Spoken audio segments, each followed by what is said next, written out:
प्रिय भक्तों, राधे राधे, जय श्री कृष्ण। आज हम बात करेंगे शिव के अंश के रूप में अवतार लेने वाले गुरु गोरखनाथ जी की। गुरु गोरखनाथ जी का जन्म कैसे हुआ था और कौन थे उनके गुरु। गुरु गोरखनाथ का जन्म किसी स्त्री के गर्भ से नहीं हुआ था। शिववंश मच्छिंद्रनाथ जो मछली के पेट से उत्पन्न हुए थे, वे शुरुआती अलख निरंजन की अलख जगाते हुए एक गांव में भिक्षाटन के लिए जाते हैं। उस गांव की एक महिला अपना पुत्र न होने की बात कहती है। मच्छिंद्रनाथ अपनी योग माया से एक फल उत्पन्न कर उस महिला को देकर कहते हैं, पुत्री इसे ग्रहण कर लेना, बहुत ही प्रतापी पुत्र की प्राप्ति होगी। अच्छे से उसकी देखभाल कर प्रारंभिक शिक्षा दीक्षा देती रहना। आज के ठीक 12 साल बाद मैं दोबारा आऊँगा पुत्र को देखने के लिए। मच्छिंद्रनाथ उस महिला से भिक्षा लेकर चले जाते हैं। वही कुछ सखियों ने उस महिला को भ्रमित करते हुए, साधु फकीर की बात पर इतना विश्वास नहीं करना चाहिए, इस फल को फेंक देना चाहिए। वो टोना टोटके से डरी स्त्री फल को गोबर के गड्ढे में फेंक देती है। उस फल के ऊपर गड्ढे में गोबर जमा होते होते 12 साल पूरे हो जाते हैं।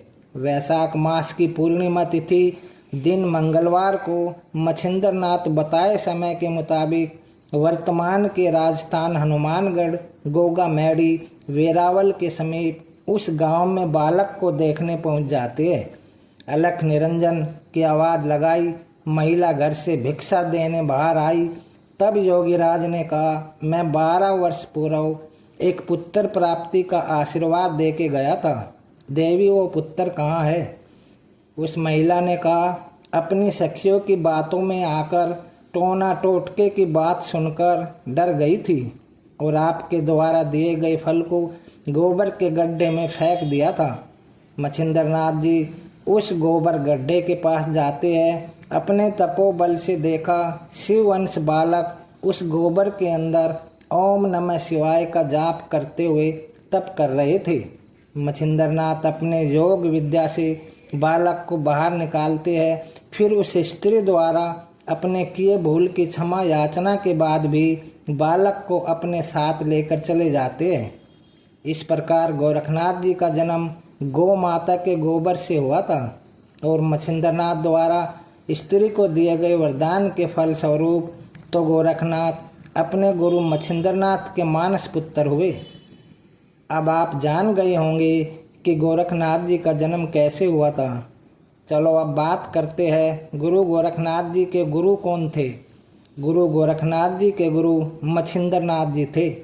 शिववंश गोरखनाथ अपने गुरु मच्छिंद्रनाथ द्वारा उत्पन्न किए जाने के बाद गुरु मच्छिंद्रनाथ के शिष्य बने। यहाँ भी एक कहावत चरितार्थ है, गुरु गुड़ ही रह गया, चेला चीनी हो गया। गोरखनाथ अपने गुरु मच्छिंद्रनाथ से सहस्त्र गुना आगे निकल गए। गोरखनाथ अथक तपस्या से अनाथों के नाथ भोलेनाथ को प्रसन्न किया। भोलेनाथ गोरखनाथ की तपस्या से प्रसन्न होकर सब गुण संपन्न का वरदान दिया। कलयुग के अंत तक अलख निरंजन की अलख जगाने वाले भक्त जन की सर्व मनोकामनाओं पूर्ण करने का आशीर्वाद दिया। जो भी गोरखनाथ के भक्ति भाव से ध्यान करता है उसकी हर मनोकामना पूरी होती है। गोरखनाथ अपने गुरु से हजारों गुना अधिक तंत्र मंत्र विद्या में आगे माने जाते हैं। हनुमान जी की इच्छा से मच्छिंद्रनाथ तिरिया राज्य में रानी मैनांकनी को यौन सुख देते हुए 12 वर्ष बिता चुके थे। मच्छिंद्रनाथ अपने जीवन के कर्तव्य को भूल चुके थे।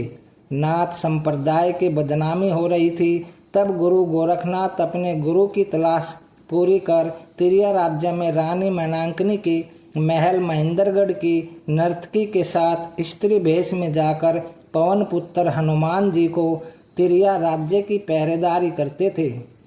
उनको पराजित कर अपने गुरु मच्छिंद्रनाथ को छुड़ा कर लाए। करो चेत मैं चेतर जागो, गुरु जी गोरख चेला आया है। आज नाथपंथी भारत के समस्त राज्य सहित अन्य देशों में भी विराजमान है। ये सनातन धर्म के अनुयायी सनातन धर्म के प्रचारक माने जाते हैं। भोलेनाथ की भक्ति के प्रति समर्पित होते हैं। नाथ संप्रदाय से पहले सरगी बजाते भ्रमण करते योगी जन ज़्यादा देखने को मिलते थे। माना जाता है जब कोई बालक घर आंगन छोड़ योगी बनता है तब अपनी योग विद्या की संपूर्ण सिद्धि प्राप्त हो। 12 वर्ष के समय मैं अपनी माता के हाथ से भिक्षा लेने अपने यहाँ जाता था। जब माता भिक्षु पुत्र को भिक्षा दे देती तब उसकी संपूर्ण सिद्धि प्राप्त हो जाती थी। तो भक्तों, आप जान गए होंगे गुरु गोरखनाथ जी का जन्म कैसे हुआ था और कौन थे उनके गुरु। उम्मीद करता हूँ वीडियो अच्छी लगी होगी, तो प्लीज़ लाइक और सब्सक्राइब अवश्य करें।